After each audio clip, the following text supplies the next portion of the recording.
여러분 안녕하십니까? 가장 빠른 종합뉴스 뉴스큐 시작합니다. 주식은 빠지고 환율은 올랐습니다. 미국 물가 충격이 결국 한국 증시에 부담이 된 건데 오늘은 경제를 중점 분석합니다. 세계는 이렇게 물가 전쟁 중인데 여야가 민들레 수박 전쟁하면 되겠느냐? 최근 귀환한 정치 원로의 눈에 비친 현재 전국의 모습입니다. 여름 초입부터 이른바 수박 금지령이 내린 민주당 내부 포함해 전국도 분석하고 이틀 앞으로 다가온 누리호 발사 현장도 미리 점검해 보겠습니다. 네, 뉴스큐 오늘은 파업 현장부터 가보겠습니다. 화물연대 총파업이 오늘로써 일주일째 계속되고 있습니다. 포스코 포항제철소에서는 제품 재고가 쌓여 일부 공장이 가동을 중단했고 시멘트 육로 수송도 사실상 중단되는 등 파업 장기화에 따른 여파가 커지고 있습니다. 이성우 기자가 보도합니다. 화물연대 충북본부 조합원 400여 명이 한일시멘트 공장 앞에 모였습니다. 시멘트를 수송하는 이른바 BCT 차량은 도로가에 빼곡히 주차돼 있고 공장으로 들어가는 도로 가운데 한 곳은 조합원들로 막혔습니다. 조합원들은 살기 위해 어쩔 수 없이 파업을 했다며 적정한 운임을 통해 생계와 일상을 안정시키는 안전운임제를 유지해야 한다고 주장했습니다. 지금 안전운임제를 한다고 유가를 따라갈 수가 없어요. 일단은 안전운임제가 만들어져서 저희는 그나마 여기까지 먹고 살고 살 수가 있는 겁니다. 안전운임제가 만약에 없다 그러면은 그 이하를 살겠죠. 화물연대 충북본부는 충북 단양을 거점으로 삼고 파업을 벌이고 있는데 이곳에 시멘트 생산 공장이 몰려 있기 때문입니다. 파업으로 시멘트 육상 수송이 사실상 중단되면서 생산한 시멘트를 일시 저장하는 사일로도 거의 가득 찬 상황입니다. 포스코 포항제철소는 선제 공장과 냉영 공장 가동을 중단했습니다.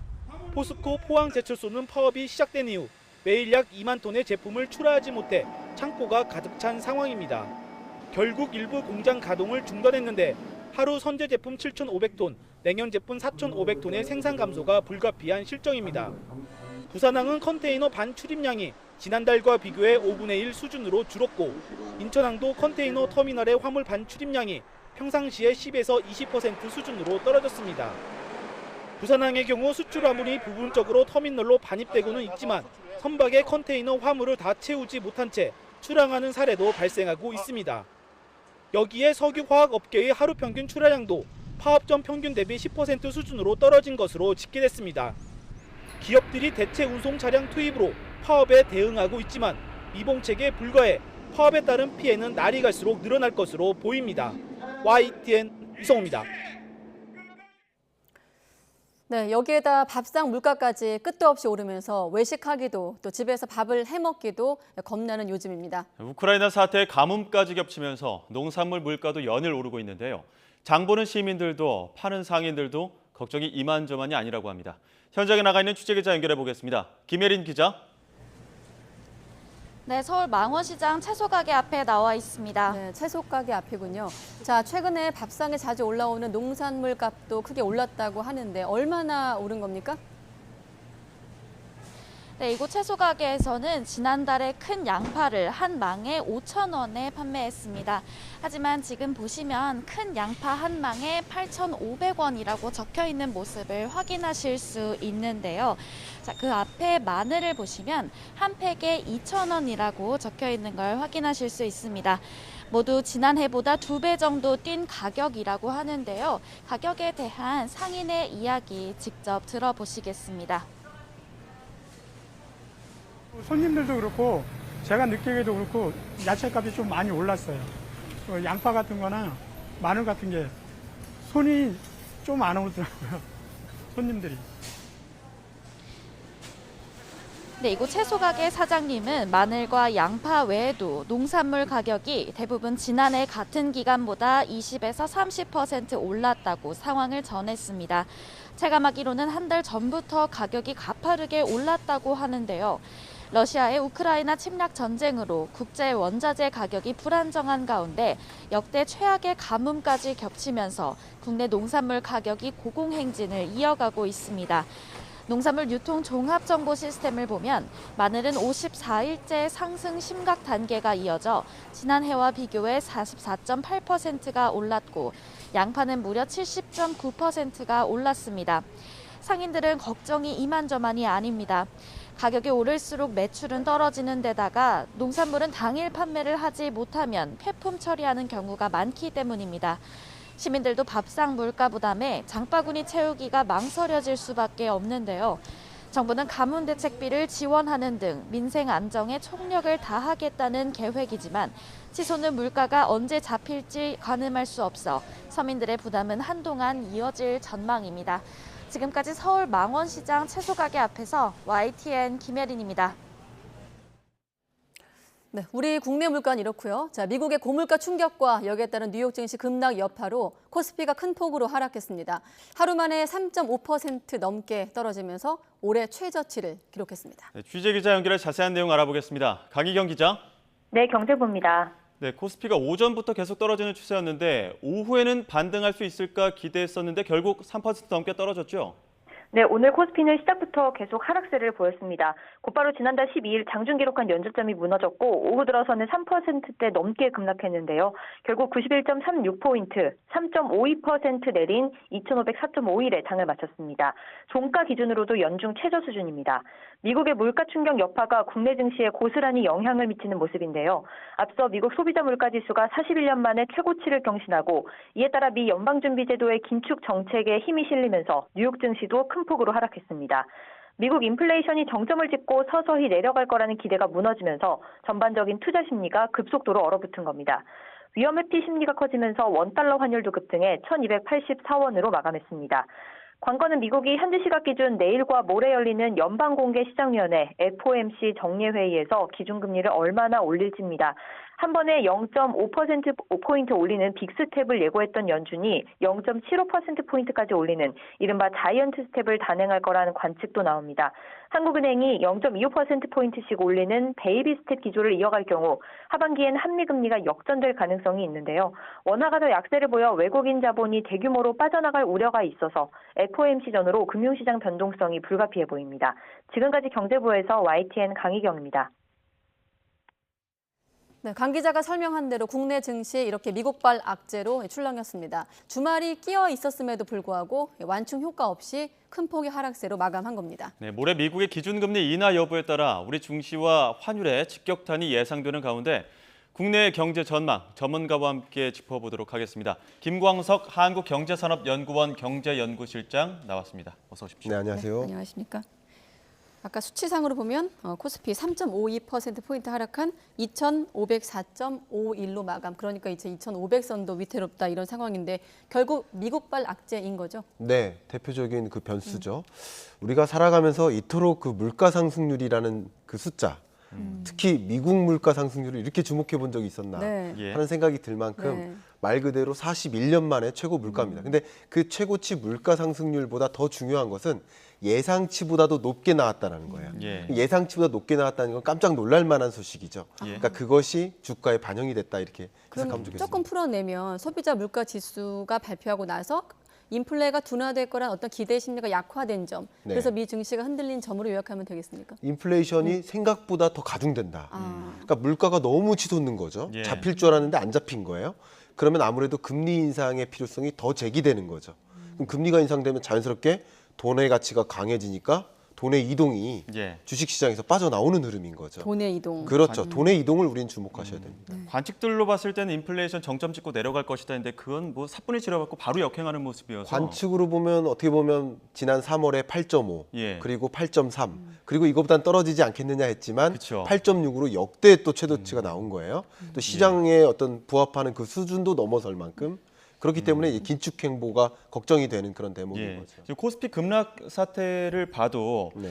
외국인과 기관의 순매도 영향이 큰데 네. 이 부분은 어떤 점에 원인이 있다고 봐야 되는 겁니까? 그러니까 외국인 투자자들 입장에서는 뭐 제가 이렇게 표현하기 좀 그렇지만 이런 세계 경제의 흐름, 물가 상승세, 금리, 그러니까 결국은 물가, 금리, 환율, 그리고 주가 이렇게 네 가지 변수에 미치는 영향, 이 관계를 스스로 파악하고 돈을 이미부터 이동시킨 거죠. 외국인 투자자들이나 주요 기관 투자자들은 이미부터 이 돈의 이동과 함께 돈을 적절히 배분시킨 거죠. 주로 주식시장과 같은 공격적 투자 자산에서 예. 현금성 자산과 같은 안전한 자산으로 이동시키는 과정인 거죠. 그런 과정에서 상대적으로 외국인 투자 자금이 빠져나가고 누군가 빠져나간다는 얘기는 팔고 나갔다는 뜻이잖아요. 예. 네. 그 산 것이 주로 개인 투자자라고 볼 수 있는 것이죠.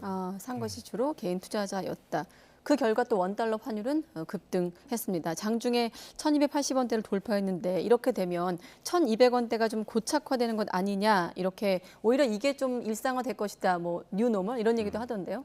환율이라는 것은 뉴노멀은 없습니다. 그러니까 그 경제 상황의 여건에 맞게 그러니까 미국이 특히 연준이 얼마나 강도 높게 금리를 인상하느냐. 근데 우리나라는 더 강도 높게 금리를 인상한다. 그러면 또 그런 것들이 깨질 수도 있는데요. 예. 항상 그때의 흐름을 판단하셔야 될 텐데 네. 저는 그래서 한 2달 전부터 강한 달러의 시대가 온다. 그러니까 22년 하반기는 내내 강한 달러 기조가 나올 것입니다. 예. 그것이 우리 경제에 또 영향을 미치는 거고 외인 입장에선 이게 바로 돈의 이동이에요. 한 가지 돈의 이동이 이 주식시장에서 현금성 자산으로 예. 그리고 두 번째 돈의 이동이 신흥국에서 선진국, 미국으로의 이동. 그러니까 그런 과정에서 어떻게 보면 외국인은 팔자. 그런데 한국인은 여전히 사자. 이때가 담을 때이다. 박앤셀이다. 그런 주장이 맞는 것이 우리 스스로 판단을 해보셔야 됩니다. 예. 달러가 강해지고 있다는 거는 미 연준의 긴축 움직임 때문이 더 원인이라고 봐야 되는 겁니까? 그렇습니다. 그러니까 역사적으로 보면요. 예. 미국이 긴축을 한다고 반드시 강한 달러가 나오는 건 아닙니다. 예. 그러니까 특히 T0라고 해요. 긴축을 단행하는 시점. 네. 그로부터 약 6개월 전까지는 항상 강달러였어요. 되게 재미있게도. 근데 긴축을 단행한, 금리 인상을 단행한 이래로는 어떤 해에는 오히려 강달러, 어떤 해에는 오히려 약달러가 나왔는데 그것은 어디에 달려 있느냐? 이 환율이라는 지표는 항상 돈의 교환 비율이잖아요. 네. 예. 그럼 우리나라도 같이 긴축으로 하느냐?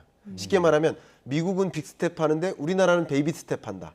그러면 당연히 강달러가 나올 수밖에 없는 거죠. 예. 그러니까 지금 22년 하반기의 기조는 말 그대로 미국의 빅스텝, 한국의 베이비 스텝. 예. 결국은 물가 상승 압력이 또 차이가 있는 거예요. 미국은 8%대지만 우리는 4, 5%대거든요. 예. 그러니까 물가 압력이 좀 다르니까 물가를 잡겠다고 금리를 인상하는 그 필요성이 상대적으로 덜한 거라고 볼 수 있죠. 예. 물가 그렇기 때문에. 압력이 다르기 때문에 미국과 그렇습니다. 한국의 물가 압력이 글로벌 주목이 물가 상승 되겠군요. 압력이 완전히 다릅니다. 예. 미국이나 유럽 또 영국 같은 나라들은 굉장히 압력이 큰데 일본은 이제 7년 만에 물가 상승 뭐 이러는데 7년 만에 최고치 물가 상승률인데 1%대예요. 왜 다른 겁니까? 결국은 상승 압력이 다른 것이고요. 예. 또 긴축 행보가 다른 것이고 그동안에 이어졌던 여러 가지 병목 현상이라고 하는데 네. 원자재 공급망 병목 현상 이게 이슈가 달랐던 거라고 볼 수 있습니다. 예. 지금 방금 긴축 행보가 달랐다 이렇게 말씀하셨거든요. 자, 금융 외환시장 변동이 커지니까 정부도 신속한 조치에 나섰습니다. 뭐 네. 긴급 점검 회의도 열고 또 필요하게 되면 관계기관 공조하에 시장 안정 조치를 가동하겠다. 네. 결국 이렇게 시장이 흔들릴 때는 시장에 맡기는 측면이 있고 네. 또 관이 개입하는 또 측면이 있지 않습니까? 네. 지금 시점에서 관이 개입한다면 효과가 있을까요? 어떻게 보십니까? 그 정부 입장에서도 해야 될 역할을 해야 된다고 네. 보는 것인데 주로 이제 한국은행을 비롯한 금융 사이드에서는 같이 긴축 행보를 보임으로써 외국인 자금을 빠져나가는 걸 막는다든가 예. 네. 아니면 재정당국 입장에서는 시급히 물가를 안정화시키기 위해서 외국인 원자재나 뭐 식료품 원자재를 수급을 원활하게 만든다든가 하는 조치들이 필요하다고 볼 수 있겠죠. 효과는 있다고 보십니까? 효과는 분명히 있습니다. 다만 얼마만큼 대응을 잘 하느냐에 따라서 이겨낼 것인가 연착륙할 것인가 이게 정해지는 것이죠. 지금 한국은행이 최근 발표한 내용들 보면 원달러 환율 1% 오를 때마다 물가 상승률 0.06%포인트씩 오를 것이다. 네. 이런 분석들도 내놨습니다. 네. 지금의 이 환율 급등세로 본다면 물가를 자극하는 데에도 조금 영향을 미치지 않겠습니까? 환율이 또 역시 물가 영향을 미칩니다. 예. 그래서 우리가 계속 주목해야 될 게 저희 그래서 책 제목을 긴축의 시대라고 했습니다. 22년 하반기에 가장 중요한 변수가 될 텐데요. 물가, 금리, 환율에 이르는 이 전반적인 관계를 여러분 스스로 체득하셨으면 좋겠다라는 말씀을 드리고 싶은데요. 네. 예. 당연히 우리나라가요. 세계 곡물 시장 수입국 7위국이에요. 예. 그러면 당연히 환율이 오르면 곡물 수입 가격이 올라가겠죠. 수입액이 커지겠죠. 무역 예. 적자도 야기되겠죠. 네. 그럼 곡물이 왜 이렇게 많이 수입되냐면요. 사료용이 절대적입니다. 그럼 사료값이요. 한우를 키우는데 예. 55% 차지해요. 사료값만. 그래요. 예. 전체 한우를 키우는데 들어가는 비용 중에 55%가 사료값이에요. 그럼 사료값이 치솟으면 고깃값도 올라가는 것이. 그렇죠. 그러니까 그런 식으로 연쇄적으로 모든 물가가 상승하는 흐름인 것인데 예. 이런 것들이 당연히 환율이 영향을 미치는 거죠. 수입국 입장에서는 고환율이 굉장히 부담스럽고요. 물론 이 환율은 한 방향으로만 움직이니까 그것을 가지고 웃는 기업도 있습니다. 수출 네. 기업들이라고 볼 수 있죠. 예. 생산성이 올라가니까 그런 것을 이제 구분해서 뭐 투자해서 결정하시는 게 좋을 수 있겠죠. 네. 앞서 돈의 흐름 계속 언급하고 계시는데 관련해서 가장 중요한 일정이 모레 열릴 미국의 연방공개시장위원회 아니겠습니까? 네. 기준금리를 이제 0.5%포인트 올리는 걸 최근에 많이 뉴스에 등장하는 단어 빅스텝, 네. 또 그 이상 올리면 자이언트 스텝. 저희가 네. 좀 내용을 정리해 봤는데 네. 자 일단 자이언트 스텝까지 좀 가능성 나오고 있는데 어느 정도 예상할 수 있을까요? 그러니까 자이언트 스텝의 필요성이 더 많아진 건 사실입니다만 그렇다고 자이언트 스텝을 단행하기엔 굉장한 부담이 된다. 이렇게 좀 해석을 하면 좋겠고요. 네. 예. 자이언트 스텝 가능성이 좀 올라간 건 사실이지만 그래도 빅스텝, 그러니까 0.5%포인트 인상의 무게를 실는 게 맞겠고요. 예. 만약에 자이언트 스텝이 나온다. 그러면 또 한 번의 큰 긴축 발작이 일어날 수밖에 없는 것이죠. 긴축 발작. 네. 사실 뉴스 전할 때 기준금리를 0.25%만 올려도 많이 올리는 거였는데 네. 최근 이렇게 0.75%까지 나오네요, 얘기가. 그러니까 그게 바로 물가 잡겠다는 행동입니다. 그러니까 물가가 너무 높다 보니까 41년 만에 최고치니까 그걸 안 잡으면 또 안 됩니다. 정치적으로도 안 됩니다. 서민들이 굉장히 삶이 피폐해지지 않겠습니까? 네. 예. 물가가 오르면 다 같이 충격인 게 아니라 서민들이 더 큰 충격이에요. 왜냐하면 엔겔계수라고 하잖아요. 예. 네. 전체 소비 지출액에서 일단 식료품 지출액이 절대적인 비중을 차지하기 때문에 식료품 가격이 치솟으면 다 같이 힘든 것이 아니라 특히 저소득층이 힘든 거죠. 그런 것을 방어해야 되는 정치적인 정책적인 노력도 맞물리는 것이고 결국은 물가를 잡기 위한 통화 정책 행보가 빅스텝, 자이언트 스텝으로 나오는 것이죠. 예. 말씀하신 것처럼 물가를 잡기 위한 그러니까 미국 내의 인플레이션 둔화 조치를 하는 것이 가장 이제 급선무가 될 텐데 인플레이션을 둔화시키기 위해서는 가장 좋은 조치가 금리를 올리는 것밖에 없지 않습니까? 네. 그럼 빅스텝 이상으로 여러 차례 또 금리를 올릴 가능성도 계속 제기되고 있는 거 아닙니까? 네, 그런 것을 염두에 두셔야 됩니다. 예. 네, 빅스텝 행보가 상당 기간 지속될 수 있다. 2008년 글로벌 금융위기가 있었지 않습니까? 예. 그리고 2015년 12월에서야 금리를 0.25%포인트 올렸어요. 예. 그리고 1년 후에 2016년 12월에서야 또 한 번 인상했어요. 굉장히 완만한 베이비 스텝 행보를 보였는데 지금 2022년의 행보는 이게 코로나19 충격 이후 제로금리를 도입했다가 예. 정상화하는 국면이었어요. 예. 근데 이 물가라는 거대한 폭풍이 쏟아진 거죠. 그래서 그 폭풍을 또 잡아야 되니까 빅스텝, 자이언트 스텝까지 얘기가 나오는 거라고. 빅스텝 예상하셨는데 빅스텝으로 잡을 수 있겠습니까? 네, 빅스텝으로 잡힌다고 볼 수는 없겠습니다. 그러니까 이 긴축 행보를 23년 중반까지는 계속해 나갈 겁니다. 그런 과정에서 지금의 고물가가 잡힐 예. 것이고 물론 이 고물가 현상이 통화 정책 때문만은 아니죠. 원자재 대란이라든가 러시아 전쟁이라든가 여러 가지 현안들이 같이 맞물려서 이 물건의 가격을 올려놓는 것이기 때문에 빅스텝 행보만으로 대응할 수는 없지만 그게 최선의 대응책이라고 볼 수는 있는 것이죠. 일단 모레 열릴 미국 연방공개시장위원회 결과를 좀 봐야 되겠고 결국 우리가 이 모든 뭐 빅스텝, 자이언트 스텝 얘기하는 건 한국은행은 또 어떻게 할 것인가가 관심 아니겠습니까? 맞아요. 이렇게 되면 기준금리를 우리도 좀 올릴 수밖에 없는 상황인데 우리 경제를 좀 예상한다면? 네, 우리나라는 상대적으로 이 금리 인상 압력이 덜하다. 상대적으로 우리나라도 인플레이션 맞습니다. 근데 미국 경제는요, 이 두 가지 변수를 보시면 좋겠는데 네. 물가와 경기입니다. 그러니까 아. 미국 경제 입장에서는 경기는 나름 이미 잡은 거예요. 예. 두 마리 토끼 중에 한 마리를 이미 잡은 겁니다. 그렇기 때문에 물가만 잡으면 돼요. 예. 빅스텝 행보를 보이는 거죠. 근데 우리나라는 두 마리 토끼를 앞에 두고 있어요. 예. 근데 물가를 잡기 위해서 빅스텝을 해버리면 경기가 꺾이죠. 그걸 이른바 스태그플레이션 압력이라고. 예. 그러니까 물가 상승은 야기되면서 경기는 또 침체돼. 다른 말로 소득은 주는데 물가까지 오르는 예. 그런 현상이 스태그플레이션이라고 보는데 스태그플레이션 압력이 이만큼 차지하고 있기 때문에 마음 놓고 금리를 빅스텝 같이 행보를 볼 수가 없는 입장인 거죠.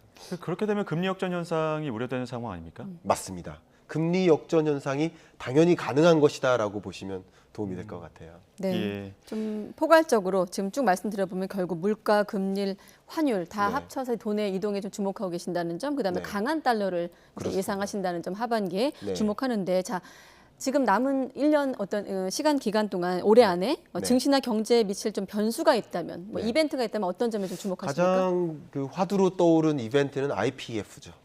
결국 IPEF가 출범하고 이것이 어떻게 보면 군사 안보 전쟁에 가깝게 격돌할 때 네. 이것은 이른바 세계가 둘로 쪼개지는 현상이거든요. 그러니까 미국을 중심으로 한 우방국, 또 중국을 중심으로 한 우방국 간에 격돌이 벌어지는데 지금 물가와 금리에 대해서 이야기를 나누니까 그 네. 관점에서만 포커스를 둔다면 예. 어쨌든 우리나라는 원자재를 중국에 100% 의존하는 것들이 있어요. 마그네슘 같은 것들. 예. 우리 요소수 대란을 겪었는데 요소도 97.7%를 중국에 의존하고 있었어요. 네. 예. 근데 한 나라에만 의존하고 있다 보니까 당하는 거죠. 예. 아일랜드 대기근이라는 사태가 있었습니다. 그게 감자에 의존하다가 감자병이 돌았고 결과적으로는 대기근을 겪었던 일이에요. 그러니까 우리가 워낙에 중국에만 의존하고 있던 이 원자재 공급망 자체가 문제가 있었는데 근데 IPEF 출범과 함께 만약에 전쟁으로 혹은 안보적으로 격돌을 하게 되면 중국으로부터의 보복이 있을 수 있거든요. 예. 근데 그 보복은 가장 대표적인 것이 제2의 요소수 사태예요. 예. 요소 공급 안 해, 마그네슘 공급 안 해. 그래 버리면 갑자기 우리는 원자재 공급망 병목 현상이 더 제기되고 결과적으로는 물가가 더 급등할 수 있어요. 네. 그때는 정말 스태그플레이션을 막을 수가 없습니다. 그러니까 지금부터 그런 것이 가능하다라는 예상 시나리오를 좀 그려보시고 정부와 우리 민간 기업이 합세해서 말 그대로 구조적인 대응책, 그러니까 IPEF 참여국에 대한 수출 의존도를 지금부터 빨리 이동해서 연착륙으로 만든다든가 네. 하는 정책을 동원할 필요가 있는 지금 것이죠. 줄임말로 말씀하셨는데 IPEF는 지난번 한미 정상회담 때 화두로 나왔던 인도 태평양 경제 프레임워크를 그렇습니다. 말씀하시는 네. 거죠. 네, 알겠습니다. 자, 오늘은 여기까지 듣겠습니다. 네, 김광석 경제연구실장과 함께 경제 이야기 나눠봤습니다. 고맙습니다. 감사합니다.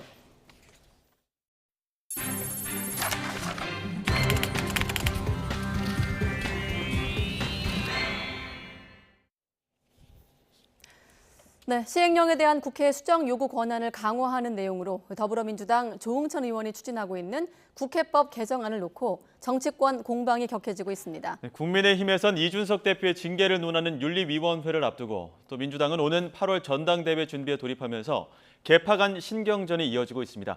국회 취재기자 연결합니다. 조성호 기자. 네, 국회입니다. 네, 여러 갈래 발언들이 나오고 있던데 대통령이 시행령으로 국회를 우회하는 것을 막는 법안 놓고 공방이 계속되고 있군요. 네, 민주당 조응천 의원이 정부가 제출한 시행령이 법률에 맞지 않는다고 판단되면 국회가 수정을 요구할 수 있는 내용의 국회법 개정안 발의를 예고한 상태인데요. 윤석열 대통령은 오늘 출근길에서 이 법안이 통과되면 거부권을 행사할 건지 질문을 받았는데 위헌 소지가 많아 보인다 이렇게 답했습니다. 들어보시죠. 어떤 법률안인지 한번 봐야 되는데 뭐 언론에 나오는 것 같이 그 시행령에 대해서 수정 요구권 갖는 거는 그건 좀 위헌 소지가 많다고 보고 있고요. 시행령이라는 거는 대통령이 정하는 거고 그 시행령의 문제를 해결하는 방법은 헌법에 정해져 있는 방식과 절차에 따르면 된다고 생각합니다. 국민의힘 권성동 원내대표는 민주당이 연일 행정부 무력화를 시도한다, 삼권 분립을 무너뜨린다 비판하고 있습니다. 들어보시죠.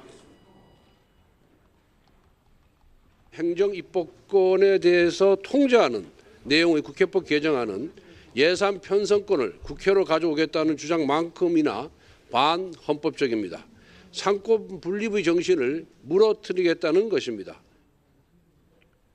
법안을 발의하려는 조응천 의원은 권 원내대표도 지난 2015년 유승민 당시 새누리당 원내대표가 발의했던 비슷한 법안에 찬성했다고 반박했습니다.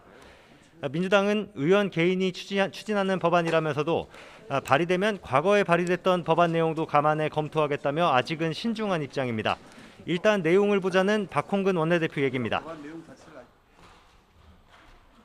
이 국회법에 따라서 시행령을 마음대로 하지 못하게끔 지금 절차가 규정돼 있잖아요. 그것보다 더 간소하게 하겠다는 것이죠. 그러니까 그것도 한번 좀 보죠. 후반기 원구성 문제를 풀지 못하는 상황에서 국회법 개정 문제를 놓고 여야 간 강대강 대치가 이어질 가능성도 열려 있습니다. 네, 국민의힘은 친윤 모임 출범을 놓고 내부 갈등 양상도 있었는데 일단 표면상으로는 조금 가라앉은 모습이죠. 네, 친윤계 의원 모임 민들레가 출범을 미루기로 하면서 개파 갈등은 소강 상태에 들어간 거로 보이는데요. 이준석 대표가 연루된 성상남 및 증거인멸 의혹 징계를 논의하는 당 윤리위원회가 변수입니다.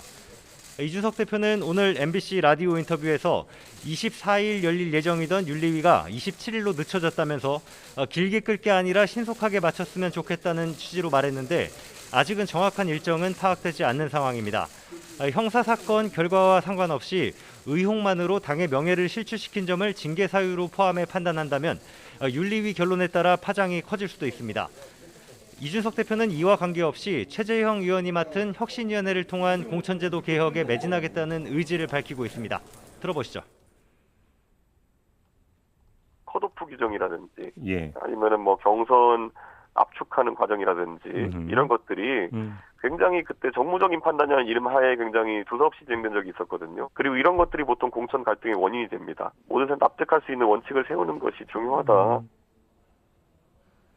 네, 그리고 민주당 비대위가 공식 활동을 시작을 했는데 첫날부터 전당대회 준비에 속도를 내고 있나 봐요? 네, 민주당 비상대책위원회는 첫 회의에서 사선 안규백 의원을 전당대회 준비위원장, 삼선 도종환 의원을 전대 선거관리위원장으로 위촉하기로 했습니다. 개파색이 비교적 옅은 인사들을 인선했고 안 의원을 중심으로 전대준비위 구성을 마치는 대로 준비에 본격적으로 속도를 낼 예정입니다. 전당대회를 둘러싼 개파 간 신경전이 벌어지자 이광재 전 의원은 단합을 위해 이재명, 전해철, 홍영표 의원에게 전당대회에 불출마하라고 권유했는데요.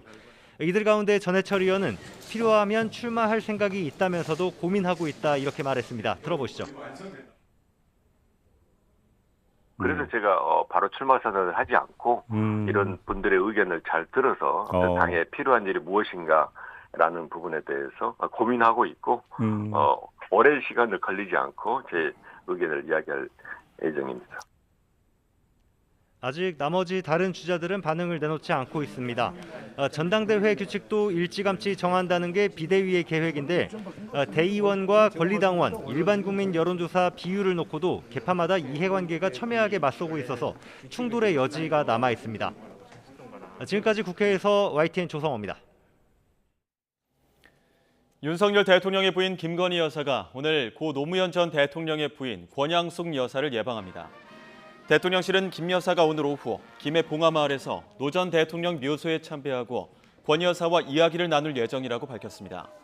김 여사가 봉화마을을 찾는 건 이번이 처음이며 이는 현직 대통령 부인으로서 역대 영부인을 찾아 인사하겠다는 차원에서 추진되는 일정인 것으로 알려졌습니다. 공개 활동에 시동을 건 김 여사가 이달 말 윤 대통령의 첫 순방인 나토 정상회의에 동행할 거라는 전망도 나옵니다. 네, 이른바 산업부 블랙리스트 의혹을 수사하고 있는 검찰이 핵심 피의자 백운규 전 산업통상자원부 장관에 대해서 구속영장을 청구했습니다. 네, 백 전 장관 구속 여부에 따라 검찰 수사가 문재인 정부 청와대 윗선으로 향할지도 판가름 날 전망입니다. 취재기자 연결해 자세히 알아보겠습니다. 정인용 기자. 네, 사회 일부입니다. 네, 나흘 전이죠. 검찰이 백 전 장관을 소환 조사했는데 오늘 구속영장을 청구했네요. 네, 서울 동부지검은 오늘 오전 백운규 전 산업부 장관에 대해 사전 구속영장을 청구했습니다. 적용된 혐의는 직권남용입니다. 검찰은 백 전 장관이 문재인 정부 초기 지난 2017년부터 이듬해 사이 이전 정부에서 임명된 산업부 산하기관 13곳의 기관장들을 압박해 사표를 받아내도록 한 걸로 보고 있습니다. 특히 13곳 가운데 한 곳에서는 백 전 장관이 후임 기관장 임명을 부당하게 지원한 것으로도 의심하고 있는데요. 후임 기관장으로 특정 인물을 내정해두고 뽑힐 수 있게 도왔다는 겁니다. 또 다른 산하기관 한 곳에서는 이미 전 기관장이 내린 내부 인사결정을 취소하도록 지시한 혐의도 포착했습니다. 다만 검찰은 백 전 장관과 함께 고발된 이인호 전 차관 등 다른 피의자 4명에 대해서는 사안의 중대성이나 가담 정도 등을 고려해 구속이 필요하지 않다고 판단했습니다. 백 전 장관은 지난주 수사가 본격화한 지 2달여 만에 이뤄진 첫 소환 조사에서 관련 혐의를 대부분 부인한 걸로 알려졌는데요. 자신은 산하 기관장들이 사직서를 낸 이유도 모르고 청와대 지시도 없었다는 취지로 진술한 걸로 전해졌습니다. 네, 앞서 지난 2019년 환경부 블랙리스트 사건에서는 김은경 전 장관에 대한 구속영장 기각되면서 검찰 수사가 사실상 마무리됐는데 이번에는 좀 다른 측면이 있습니까? 검찰은 그동안 산업부 산하기관들과 백 전 장관의 사무실과 자택 등을 압수수색했고 참고인들과 나머지 피의자들에 대한 소환 조사도 마쳤는데요. 조사 직후 신병 확보에 나선 건 그간의 조사 내용을 토대로 백 전 장관의 혐의 입증이 가능하다고 봤기 때문으로 풀이됩니다. 이번 사건과 비슷했던 지난 2019년 환경부 블랙리스트 사건 당시 법원은 객관적인 물증이 다수 확보됐고 혐의의 다툼의 여지가 있다는 취지로 김은경 전 장관의 구속영장을 기각했는데요. 올해 1월 당시 사건에 대해 대법원에서 유죄 확정 판결이 내려진 만큼 이번에는 사정이 조금 다르다는 관측도 나옵니다. 특히 환경부 수사 당시에는 산하기관 임원들의 사태 동향을 파악한 문건 등 명확한 물증이 있었던 만큼 이번 산업부 수사에서도 관계자 진술 외에 혐의를 입증할 자료가 충분히 확보됐는지가 관건이 될 전망입니다. 백 전 장관이 구속될 경우 당시 인사 업무 과정에서 문재인 정부 청와대 윗선과 사전 교감이 있었는지 등으로 수사가 본격 확대될 걸로 예상됩니다. 반면 백 전 장관의 구속영장이 기각되면 사실상 수사는 환경부 블랙리스트 사건 때와 마찬가지로 부처 장관급을 기소하는 수준에서 정리될 거란 분석도 나옵니다. 백 전 장관의 구속영장 심사는 모레 오전 10시 반에 열릴 예정인데 당일 밤늦게 구속 여부가 결정될 걸로 보입니다. 지금까지 사회 일부에서 전해드렸습니다.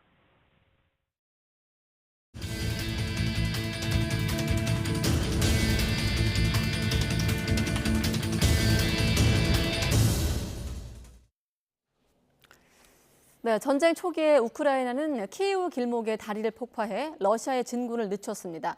당시 무너진 다리 밑에 보인 피난민들의 모습이 외신을 통해서 알려지면서 분노를 일으키기도 했는데요. 지금은 어떤 모습일지 현장에 나가 있는 YTN 취재진 연결해 알아보겠습니다.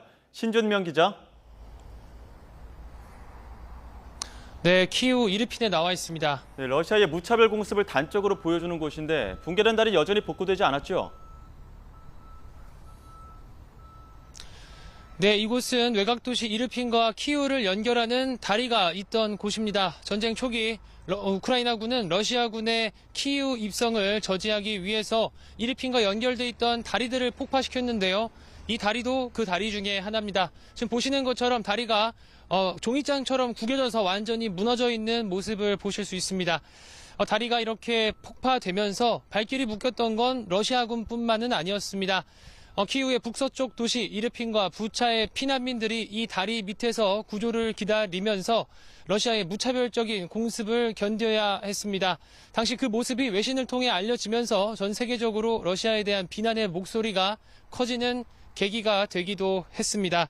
3개월여가 지난 지금 무너진 다리 잔해에는 우크라이나 젤렌스키 대통령을 응원하는 벽화가 그려지기도 했고요.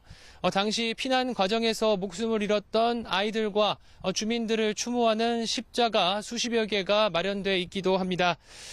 이 다리는 앞으로 이 상태 그대로 보존돼서 러시아가 벌인 참상을 세계에 알리고 숨진 우크라이나인들을 추모하는 추모의 공간으로 사용될 예정이라고 합니다.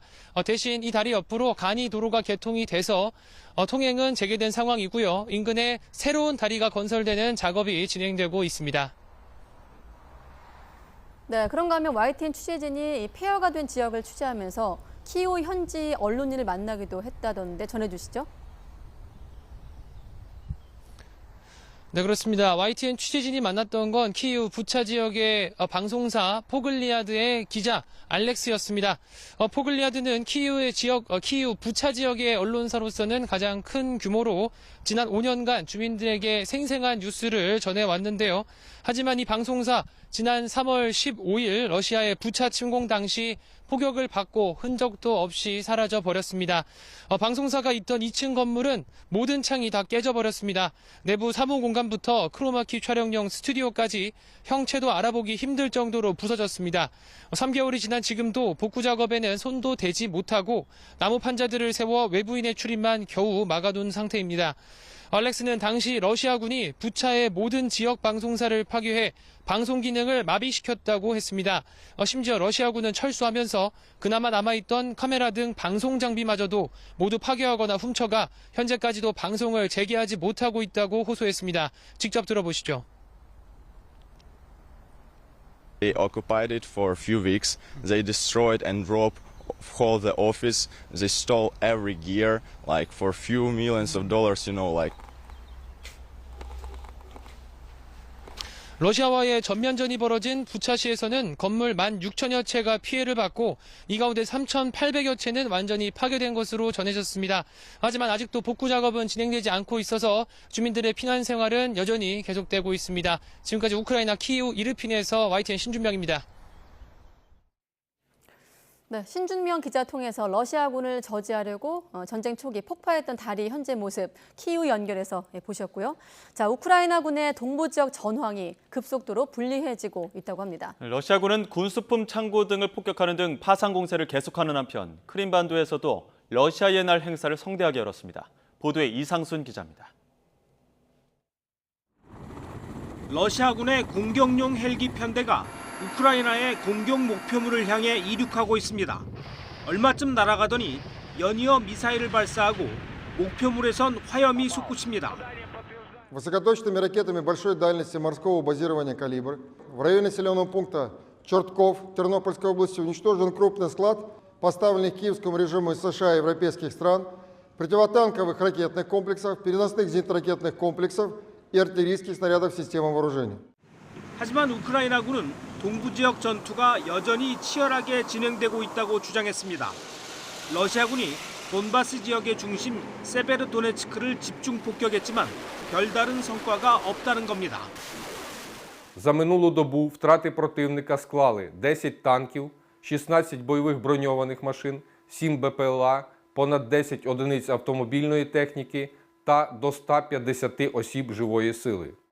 하지만 세베르도네츠크의 전황이 불리해지면서 돈바스 지역 내 쌍둥이 도시인 리찬스크에서도 주민들이 긴급 대피하고 있습니다. Заставила ситуация выехать, потому что надоело сидеть. Грубо говоря, под обстрелами. У нас девочку во дворе убила. И осталось 2 детей. И мы решили выехать отсюда. Но надеемся, что вернемся сюда. 동부 지역 돈바스에선 이렇게 피란 행렬이 이어졌지만 8년 전 러시아가 강제 병합한 남부 지역 크림반도에선 러시아의 날 행사가 성대하게 열렸습니다. 러시아의 날은 소련이 무너지고 러시아 연방이 설립된 1991년 6월 12일을 기념하는 러시아의 국경일입니다. YTN 이상순입니다. 네, 코로나19 신규 환자가 5개월 만에 3,000명대 아래로 내려왔습니다. 정부는 코로나19 확진자의 일주일 격리 의무를 해제할지 여부를 오는 금요일 발표합니다. 취재기자 연결합니다. 최명신 기자.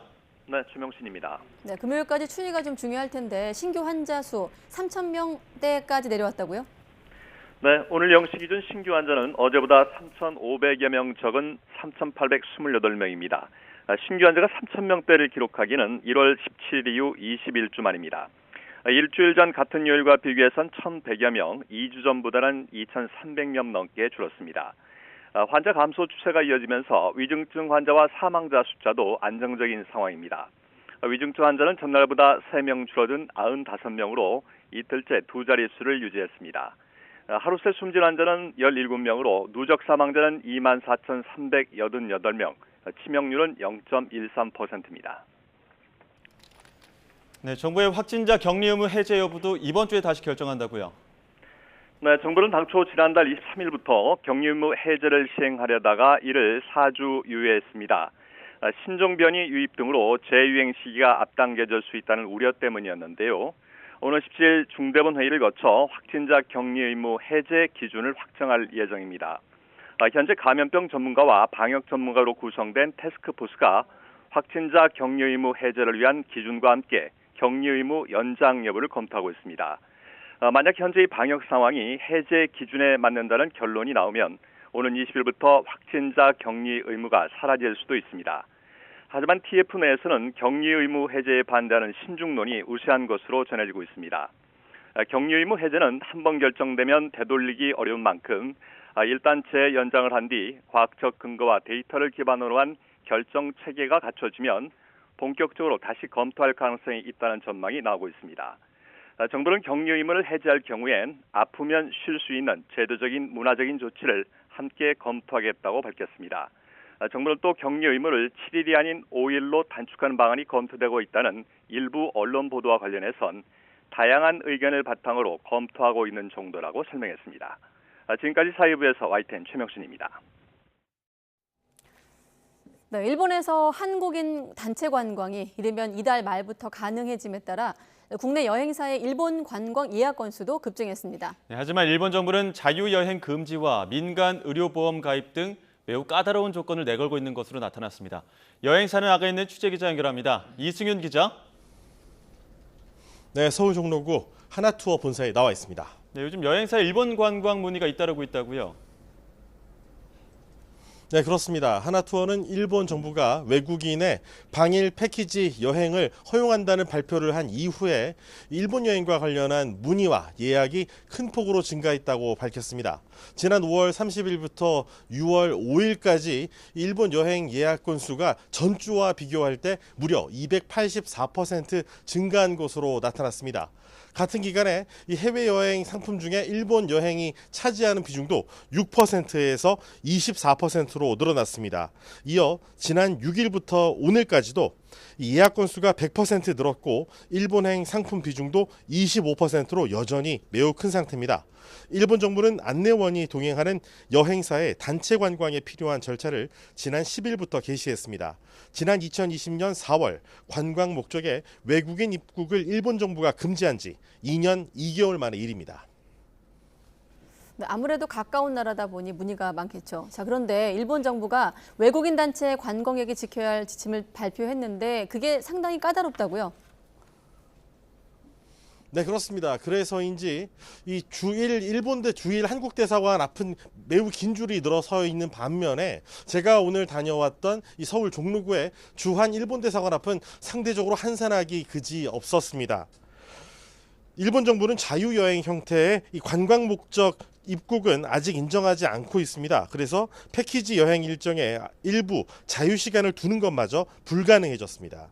이에 따라 단체 관광객을 모집하는 여행사가 이 여행 참가자의 비자를 단체로 신청해야 하고 개인적으로 관광 비자를 신청할 수는 없습니다. 또 일본을 찾는 단체 관광객들은 코로나19에 걸려서 입원이나 이 치료를 받는 때를 대비해서 여행 전에 민간 의료보험에 가입해야 합니다. 특히 마스크 착용이 권고되고 이 식사 중에 대화도 자제해야 하며 인솔자는 교통수단과 이 동선은 물론 음식점 내의 이 착석 위치까지 파악해야 하는 의무를 지고 있습니다.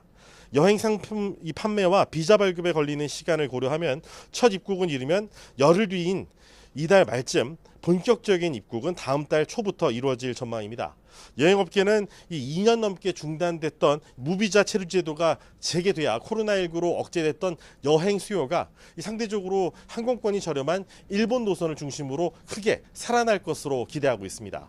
지금까지 서울 종로구 하나투어 본사에서 YTN 이승윤입니다.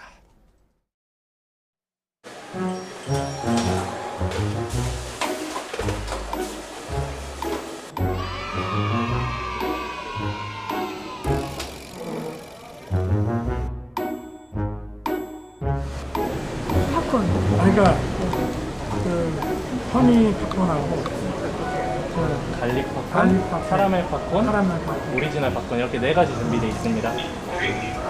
치즈는 없어요? 네, 치즈는 아쉽게 준비가 안 돼 있어요. 캐러멜. 캐러멜 드릴까요? 캐러멜하고 갈릭? 캐러멜 갈릭 반반으로 드릴까요? 네, 반반으로. 음료는 두 잔 나오는데 콜라, 스프라이트, 환타 중에 2가지 선택해 주시겠어요? 제로 콜라는 콜라로 드릴까요? 제로 콜라. 제로 콜라로 2잔 드릴까요? 네. 네.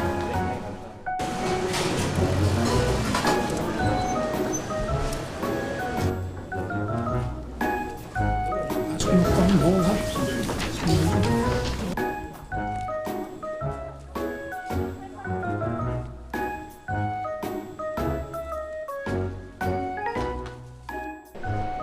대통령으로서가 아니라 한 시민의 모습을 저도 좀 가져야 되지 않겠습니까?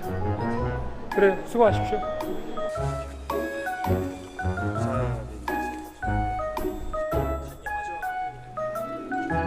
영화에서 뵙는 거 보는 것보다 훨씬 더 날씬하십니다.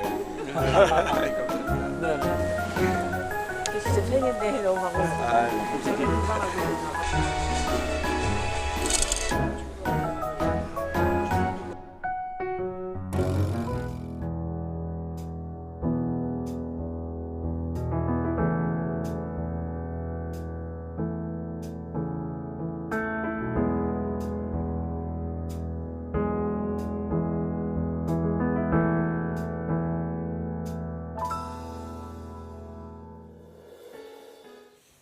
네, 이렇게 주말을 맞아 김건희 여사와 함께 칸 영화제 수상작 브로커를 관람한 윤석열 대통령 모습 먼저 보셨습니다. 오늘은 한덕수 국무총리와 오찬을 겸한 주례 회동을 했습니다. 그런가 하면 여야 모두 당 내홍 진화에 나선 가운데 국회법 개정안 놓고 또다시 여야 공방도 이어지고 있습니다. 이강윤 한국사회여론연구소장, 또 노동일 경희대 교수와 함께 정치권 이슈 짚겠습니다. 네, 두 분 안녕하십니까? 안녕하세요. 네, 앞서 저희가 준비한 영상 보면 이제 팝콘도 고르고 거기까지만 상황이 있었으면 취임 한 달 이후에도 계속되는 소통 정도로 질문을 준비했을 텐데 여기에 지금 북한 도발이 얹어지면서 우상호 비대위원장은 아마추어리즘이다라며 문제를 제기했습니다. 예. 우리가 퇴근 후 장보는 메르켈 총리를 보고 부러워도 했고 네. 옛날 신동엽 시인은 좀 저렴한 기차표를 사기 위해서 줄을 서는 총리 모습 보고 싶다 이런 얘기도 했습니다만 좋지요. 네, 좋습니다. 그런데 모든 게 OTP라는 게 있지 않습니까? 경우, 시기, 상황. 네. 북한 방사포도 있었고요. 그게 지금 처음 하는 거 아니고 19번째라고 하니까 이제 그냥 덤덤한 거 아니냐 이렇게 해서는 안 되는 것이고 또 하나는 지금 미국 세계 경제 상황이 정말로 심각합니다. 네. 혹자는 외환 보유고가 좀 넉넉하다 뿐이지 IMF 정도의 버금가는 위기가 오는 것 아닌가.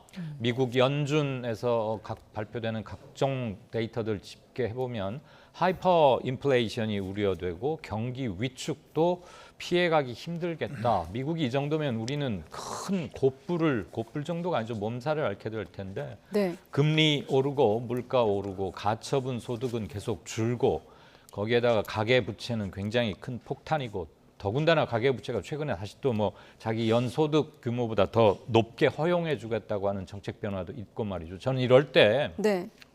대통령께서 태스크포스 위원장을 맡는 거시경제와 실물경제가 다 안 좋으니까 이것을 총괄적으로 나 대통령의 고유 아젠다로 삼겠다. 그리고 경제 누가 봐도 전문가이신 총리 이하 모든 경제 전문가들 다 모여라. 그래서 우리 일요일이고 뭐고 없이 하자. 저는 이런 것들을 해야 할 타이밍이 아니었는가. 물론 소박한 행보도 좋습니다만 매주 하다 보니까 사람들의 감흥도 좀 떨어지는 것 같고요. 네. 이번에는 무슨 옷이다 팝콘이다 자꾸 이렇게 희화화되는 것보다는 지금 진짜 민심은 경제와 민생 대책을 살리라는 게 진짜 민심이 아닐까 싶습니다. 네, 경제 민생 대책 한반도 위기. 아까 TPO 말씀하셨나요? 네. 때와 장소를 언급하셨는데요. 네. 저는 이 경우에 아마 대통령실에 행동 매뉴얼이 있을 거라 생각합니다. 그 프로토콜에 따랐다면 문제가 없는 것이고 그 프로토콜에 따르지 않았다면 문제가 있는 것이죠. 근데 북한이 미사일을 발사했을 때 대통령은 어디에 있어야 된다. 분명히 있을 거고요. 그게 방사포가 발사됐을 때 대통령 위치가 어디에 한다는 행동 지침이 있을 거라고 생각합니다. 그에 따랐다면 문제 없는 것이고 만약에 그러면 대통령실에서 그런 것을 좀 밝혀야 할 필요가 있는 것이고요. 네. 윤석열 대통령이 이건 미사일이 아니라 방사포기 때문에 문제 없다. 이런 식의 설명은 도움이 안 되는 것이라고 생각하고요. 네. 그러나 선제 타격을 언급하면서 이 트집을 잡은 것은 괜한 문제 제기라고 생각하는데요. 선제 타격이라는 걸 자꾸 마치 우리가 북한에 대해서 먼저 공격한다. 이런 식으로 얘기를 하는데 그건 아닌 것이고요. 북한의 공격 징후가 명백할 때 우리가 공격을 당하지 않기 위해서 마치 정당방위처럼 그렇게 하는 것이니까 선제 타격을 운운하면서 얘기할 것은 아니라고 생각합니다. 네. 그럼 한 가지만 조금 간단히 얘기하면 과거 대통령들은 청와대에 있었기 때문에 이런 상황에서 어떻게 움직인 동선이 나오지 않습니다. 그러니까 나중에 설명해도 문제가 없는데 네. 윤 대통령은 지금 동선이 다 노출되잖아요. 그러니까 결국 이런 문제가 생길 소지가 있단 말입니다. 그러니까 좀 그런 면에서는 조금 주의하실 필요가 있고 이런 면에서 그 프로토콜 행동 지침이 어떤지 그에 따라 행동하시면 좋겠다는 생각이 듭니다. 집무실 이전 논란으로 또 거슬러 올라갈 수도 있기 때문에 주의해야 된다 이런 말씀으로 이해를 하겠고 한덕수 총리와 또 오찬을 겸한 주례 회동을 했는데 결국 이 같은 행보에 대해서 책임 총리제에 시동을 거는 것 아니라는 게 해석도 있거든요. 예, 대통령 중심제 하에서 1인 지하 만인 지상인 총리가 그리고 실질적으로 내각 통할권의 일부를 행사하고 있지 않습니까? 총리가 책임 총리제라는 것은 뭐 이제는 귀에 못이 박히게 들은 거니까 대통령이 총리를 만나는 것이 곧 책임 총리제가 실현된다고 볼 수는 없고요.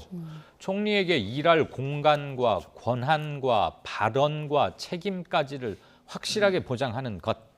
특히나 한덕수 총리를 선임한 데에는 그의 경제적 경륜 이런 걸 높이 평가한 대목도 있지 않겠습니까?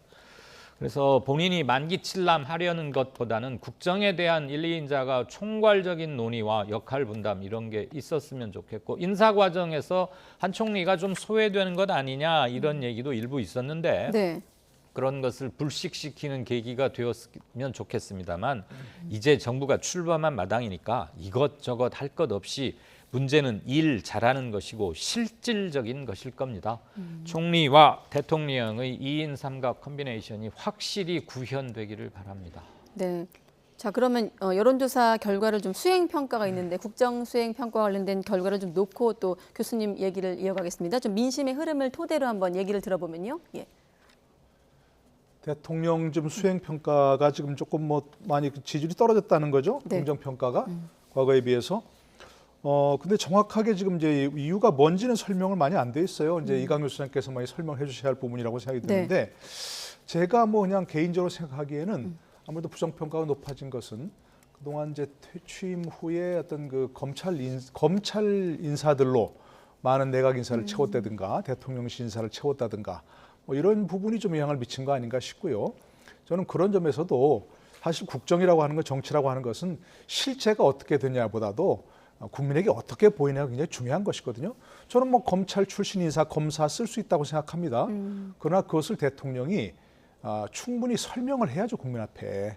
국정운영 초기에 본인과 뜻이 맞는 사람들, 생각이 많은 사람들, 또 본인이 잘하는 사람들로 인해서 통해서 국정을 잘 운영하기 위해서 이렇게 했다든가 설명을 해야 되는데 그 설명하면서 그게 뭐 과거에는 민변 출신이 도배했지 않느냐 이런 식으로 설명하는 것은 설명이 좀 부적절한 면도 좀 있었기 때문에 그 같은 영향이 미친 거 아닌가 싶습니다. 네, 일단 조사 시점은 하나는 7에서 10일이고 하나는 10에서 11일입니다. 네.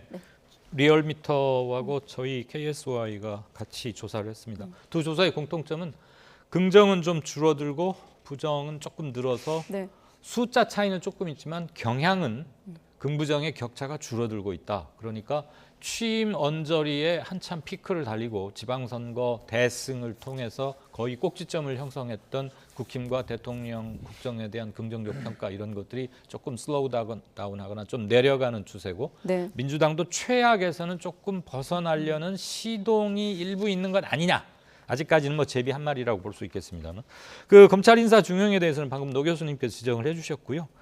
그거에 또 하나 그 대통령이 지금 출근길에 기자실들하고 그 홀 입구에서 이렇게 뭐 프리토킹하고 예정에 없는 프로토콜 없는 딱딱하지 않은 기자 접촉 자체는 좋은데 거기서 준비되지 않은 또는 정연되지 않은 또는 사실관계가 다른 이런 것들이 툭툭 나오다 보니까 이거는 조금 너무 가벼워지는 거 아닌가 하는 것도 이를테면 뭐 검찰 중용한다 이런 비판 여론이 있습니다. 그랬더니 예전 정부에서 민변 변호사들로 도배하지 않았느냐 그랬는데 따져보니까 민변 출신은 3명이었고 이번에는 검찰 출신이 최소 12명, 많게는 15명 정도.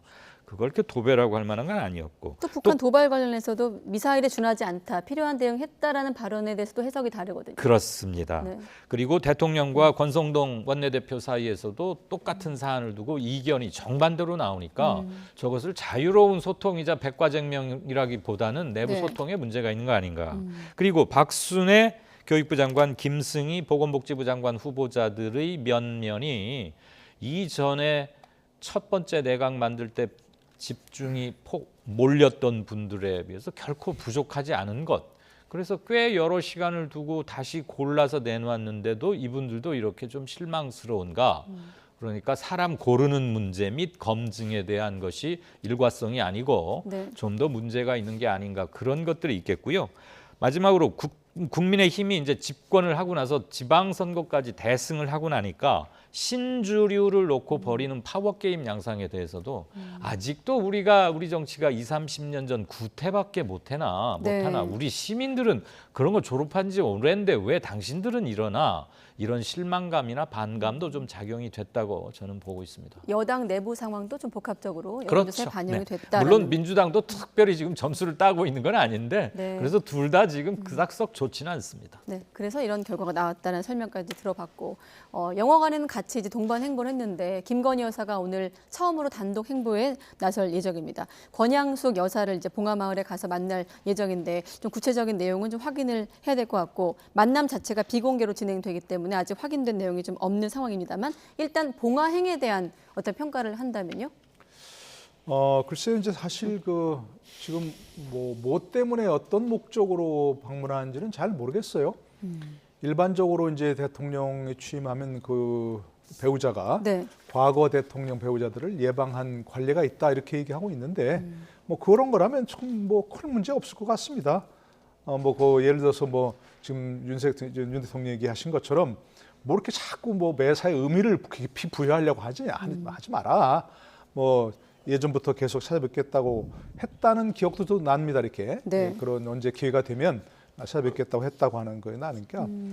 그런데 이제 저희가 조금 생각해 보면 선거 과정에서도 그렇고 제2부속실을 폐지하겠다 이런 얘기가 있었고요. 또 영부인이라는 호칭도 사용하지 않겠다 얘기했잖아요. 그런 얘기를 할 때 그 국민들은 어떻게 받아들이냐면 이 대통령 배우자가 공개 활동을 많이 하지 않겠다든가 공식적인 활동을 많이 하지 않겠다 이런 쪽으로 받아들였거든요.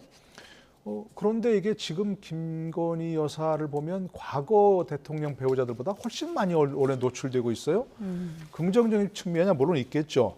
대통령 부부도 보통 사람들과 똑같구나. 시장도 같이 가고 영화관도 같이 가고 개 데리고 산책도 많이 하는구나 이렇게 한 그런 점은 분명히 있겠지만 근데 과도한 언론 노출이 가져오는 그런 좀 아까 얘기한 대로 좀 식상한 그런 면도 좀 있을 것 같고 사실은 그렇게 여러 가지 빵집을 방문한다든가 영화를 갈 때 우리는 모르지만 그 주변에 있는 사람들 굉장히 불편할 수 있거든요.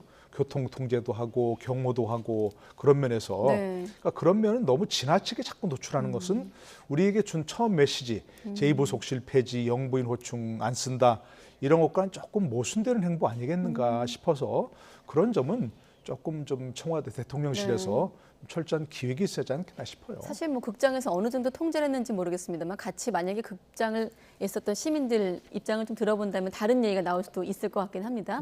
통상 저럴 때는 앞뒤 자리 이렇게 쭉 비워놓는데 아까 사진에 얼핏 보니까 뒷줄도 많이 비어있긴 해요. 경호상 저러는 거 좋습니다. 어느 재벌 회장도 가면 2줄 다 예약한다는데 가끔 해야 신선하잖아요. 뭐가 됐든. 주말이면 항시 나오는 이벤트가 돼버리면 사람들이 이제 안 봐요.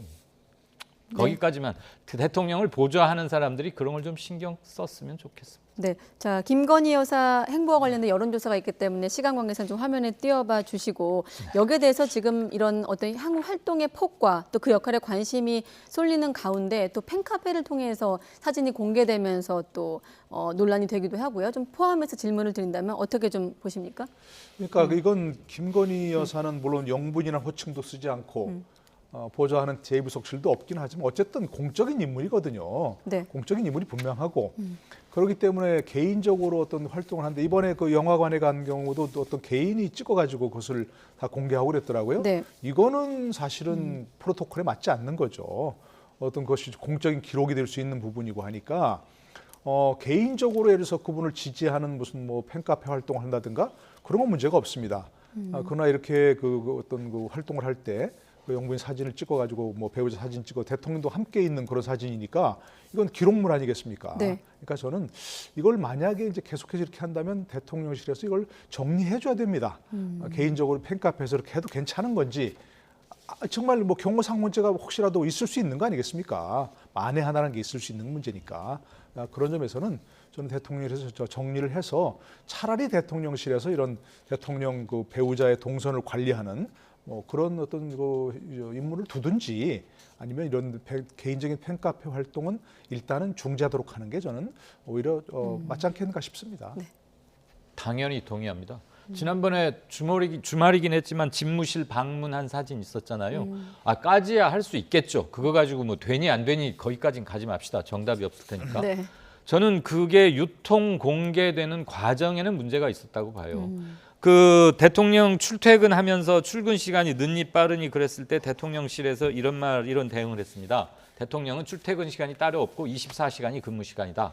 대통령이 하는 모든 무슨 관심의 대상이자 기록의 대상이고 근무의 연장일 수 있습니다. 지금 영화만 보러 갔겠습니까? 한국 영화의 진흥과 코로나 시기 이후에 붐업을 위한 의미도 틀림없이 있었을 텐데 저건 대통령 공식 활동을 통해서 올리고 청와대에서 올리고 언론사에도 배포하고 그렇게 해서 공식적으로 하면 되는 겁니다. 왜 시민들이 저걸 찍어서 올리는지 잘 이해가 안 됩니다.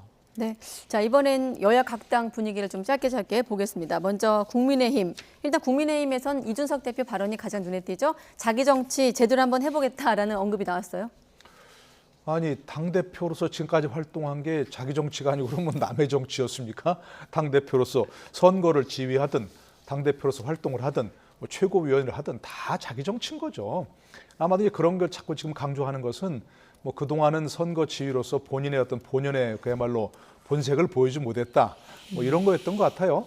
그래서 혁신위 활동을 통해서 뭔가 좀 정말 제대로 된 뭔가 당 혁신하는 모습을 보여주고 그걸 통해서 본인이 뭐 예를 들어서 지금 본인의 가장 한 바람이 다음 선거에서 노원에 당선되는 거라고 했지 않습니까? 네. 예, 그런 걸 좀 위해서 업적을 쌓아보겠다 이런 것 같은데 뭐 좋다고 생각합니다.